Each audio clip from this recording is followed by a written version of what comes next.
Hi there, Dr. Wilson here. Today's concept number two, and concept number two is health. So, how do you define your health?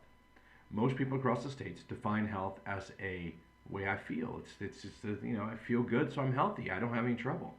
But I got to tell you something. The World Health Organization, and I'll read this to you, says it defines as a state of optimal physical, mental, and social well-being, not merely the absence of disease. The Webster Dictionary says it's a state of wholeness in which all organs are functioning at 100%, 100% of the time. So when we look at those two definitions, neither one of them say I feel good. They're all about function. So I want you to know, when we first did those scans, that gives us a digital image of that function. And when we go through the process and we come back to those scans, we're going to take a look at how you're functioning. Now, along the way, we want you to feel better. And along the way, many people do feel better. But it's not the only goal we're after. So it's dang sure not the only goal people stay for.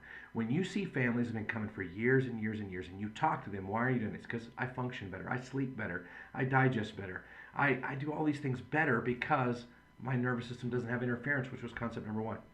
So when you learn that, and you learn that wellness is an ongoing process, I would love to lift one weight one time and have an Arnold Schwarzenegger bicep. I'd love to, just not the way it's going to happen. So the question is, as we go through this series, is what does it take to make our body function wholly and completely? That's the question I want you to ask today.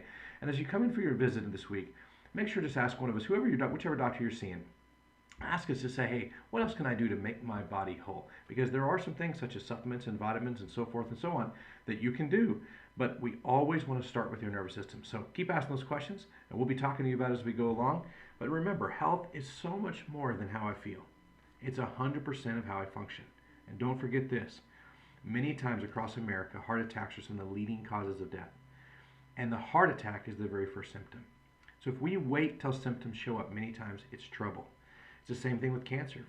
Sometimes cancer is found incidentally. In fact, 50% of them are found incidentally. They're just a routine test they found incidentally.